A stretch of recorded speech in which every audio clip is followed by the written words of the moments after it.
नमस्कार, मैं हूं सुमैया अंसारी और आप देख रहे हैं यूथ कॉर्नर। जनता का हुजूम देख मायावती ही नहीं प्रत्याशी भी हुए गदगद। यह सैलाब नहीं परिवर्तन की आंधी है जो बहन जी को मुख्यमंत्री बनाएगी। .0 पीयूष आजमगढ़। आज जनपद बसपा की मंडलीय रैली में उमड़ी लाखों की भीड़ ने आज साफ संकेत कर दिया कि यह सैलाब नहीं परिवर्तन की आंधी है जो साफ संकेत कर रही है कि अब की बार बसपा की सरकार बनेगी और बहन मायावती मुख्यमंत्री बनेंगी।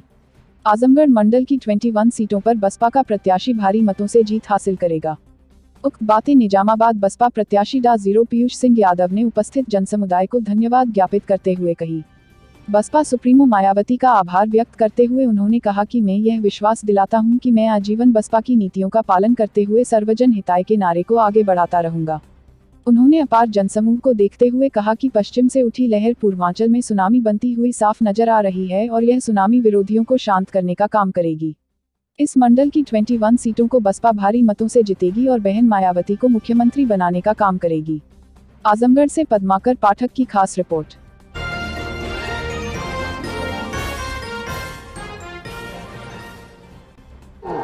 जेल के बाहर नहीं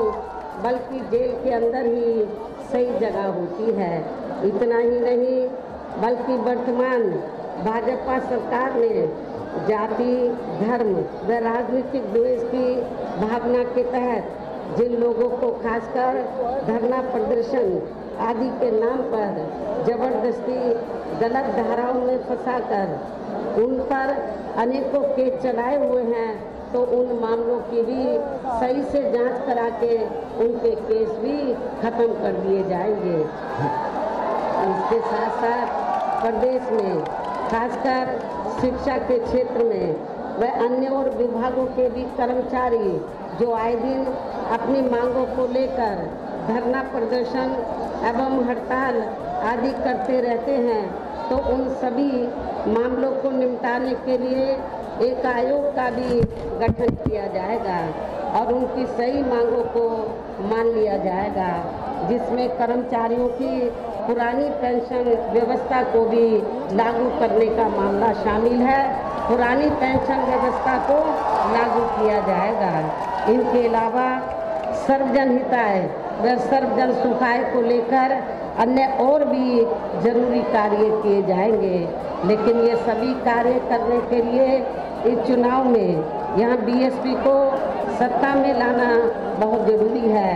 जिसके लिए पार्टी के लोगों को वोट पड़ने तक यहाँ सभी विरोधी पार्टियों के साम, दाम, दंड भेद आदि हथकंडों से भी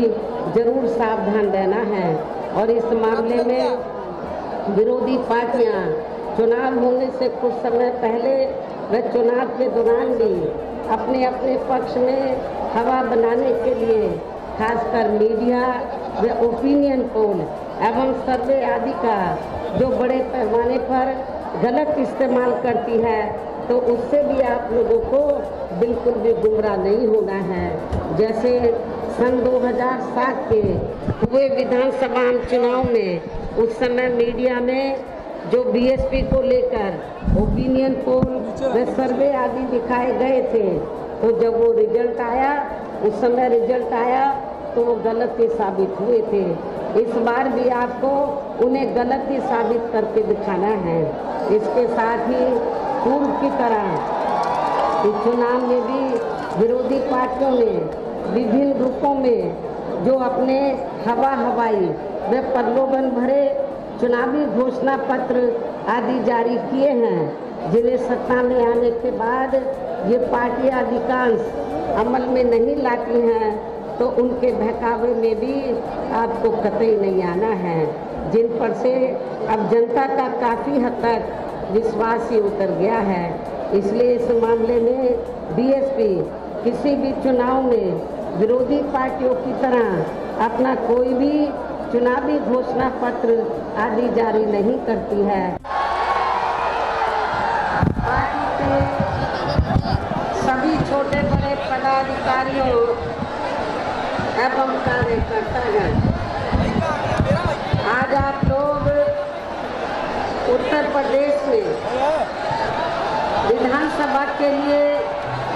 हो रहे आम चुनाव में अपनी पार्टी के आजमगढ़ मंडल के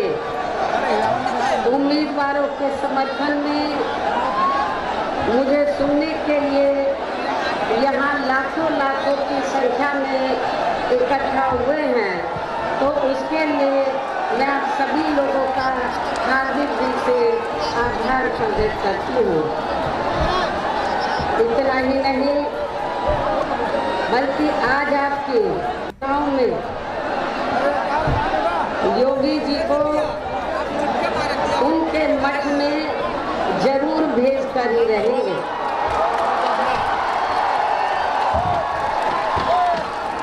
साथ ही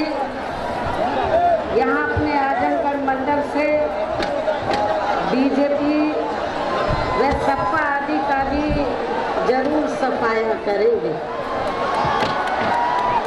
इस विश्वास के साथ ही अब मैं सबसे पहले अपनी पार्टी के संबंध में ये कहना चाहूँगी कि हमारी पार्टी ये चुनाव उत्तर प्रदेश की सभी विधानसभा की सीटों पर अकेले अपने बलबूते पर ही पूरी तैयारी व दमदारी के साथ यहाँ सन 2007 की तरह ही फिर से अपनी पार्टी की पूर्ण बहुमत की सरकार बनाने के लिए लड़ रही है, ताकि आपको वर्तमान में भाजपा के चल रहे जातिवादी, संकीर्ण, अहंकारी व तानाशाही वाले शासन से मुक्ति मिल सके। इसके साथ ही हमारी पार्टी ने पूर्व की तरह इस चुनाव में भी बीएसपी से जुड़ने की तादाद को ध्यान में रखकर फिर उसी अनुपात में ही यहाँ सर्व समाज के लोगों को टिकट भी दिए। और अभी चुनाव में आप लोगों को अपना वोट कांग्रेस, बीजेपी, सपा वे अन्य विरोधी पार्टियों को न देकर केवल अपनी एकमात्र हितैषी पार्टी बीएसपी को ही देना क्यों जरूरी है, इसे आपको समझना होगा। हालांकि इस संदर्भ में आप लोगों को ये मालूम है कि आज़ादी के बाद शुरू में काफ़ी लंबे समय तक केंद्र व उत्तर प्रदेश सहित देश के अधिकांश राज्यों में भी कांग्रेस पार्टी की ही अकेले यहाँ सरकारें रही। केंद्र में इस पार्टी की रही सरकार ने पिछड़े वर्ग की आरक्षण संबंधी मंडल कमीशन की रिपोर्ट को भी लागू नहीं किया था, जिसे फिर बीएसपी ने अपने कड़े संघर्ष व अथक प्रयासों से केंद्र में रही श्री बीपी सिंह की सरकार से ही लागू करवाया था। साथ ही इसी सरकार में ही बाबा साहब डॉक्टर भीमराव अंबेडकर को भी भारत रत्न की उपाधि से सम्मानित किया गया था। लेकिन अब केंद्र व अधिकांश राज्यों की भी सत्ता से बाहर होने पर यही कांग्रेस पार्टी खासकर दलितों, आदिवासियों वे अन्य पिछड़े वर्गों के वोटों की खातिर आए दिन किस्म किस्म की नाटकबाजी करती रहती है, जबकि इन वर्गों के व अन्य और मामलों में भी इस पार्टी की सच्चाई तो ये है कि कांग्रेस पार्टी जब सत्ता में आसीन होती है और इनके अच्छे दिन होते हैं तो तब इस पार्टी को इन वर्गों का विकास व उत्थान आदि याद नहीं आता है, तथा न ही इनको महिलाओं की भी भागीदारी याद आती है। इतना ही नहीं, बल्कि इस पार्टी के बाद खासकर यहाँ सपा व बीजेपी आदि की बनी सरकार में भी यूपी की जनता अधिकांश मामलों में काफ़ी ज़्यादा दुखी रही है। सपा की सरकार में तो ज़्यादातर यहाँ गुंडों, बदमाशों, माफियाओं, अराजक तत्वों व सरेआम लूट खसोट करने एवं दंगे फसाद आदि कराने वालों का ही राज रहा है, जिसकी खास वजह से ही इस सरकार में हमेशा यहाँ तनाव की स्थिति बनी रही है। प्रदेश में विकास के कार्य भी ज़्यादातर यहाँ एक विशेष क्षेत्र व एक विशेष समुदाय के लोगों तक ही सीमित होकर रह गए हैं। खासकर दलितों व अति पिछड़े वर्गों के लोगों को हमारी सरकार ने जो अनेकों सुविधाएं दी थी, तो उन्हें भी सपा सरकार ने ज़्यादातर ख़त्म कर दिया है। साथ व गलत कार्य प्रणाली की वजह से ही अब ये कांग्रेस पार्टी केंद्र व काफ़ी राज्यों के साथ साथ यहाँ उत्तर प्रदेश की सत्ता से भी बाहर हो चुकी है। इसके साथ ही ये पार्टी ज़बरदस्त जातिवादी होने के कारण शुरू से ही हर मामले में खासकर यहाँ दलित, आदिवासी व अन्य पिछड़ा वर्ग विरोधी पार्टी भी रही है और अभी भी है, जिस कारण केंद्र में रही इस कांग्रेस पार्टी की सरकार ने इन वर्गों के मसीहा व भारतीय संविधान के मूल निर्माता परम पूज्य बाबा साहब डॉक्टर भीमराव अंबेडकर को भारत रत्न की उपाधि से भी सम्मानित नहीं किया था, जिसके लिए वो हर प्रकार से पात्र भी थे। इतना ही नहीं बल्कि इनकी मूवमेंट को आगे बढ़ाने के लिए अपनी पूरी जिंदगी समर्पित करने वाले मान्यवर श्री कांशीराम जी के देहांत होने पर केंद्र में उस समय इसी पार्टी की रही सरकार ने उनके सम्मान में एक दिन के लिए भी राष्ट्रीय शोक घोषित नहीं किया था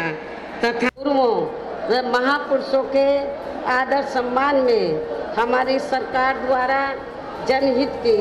अनेकों योजनाओं के व नए बनाए गए जिलों के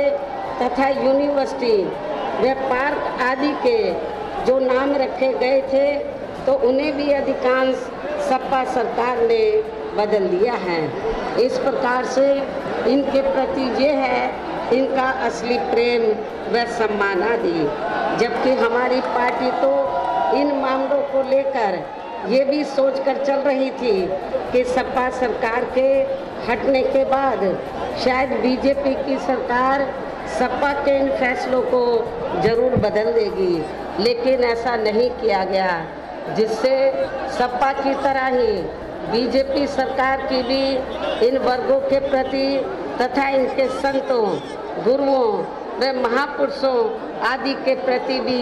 हीन व जातिवादी मानसिकता साफ झलकती है। इसलिए चुनाव में खासकर इन वर्गों के लोगों को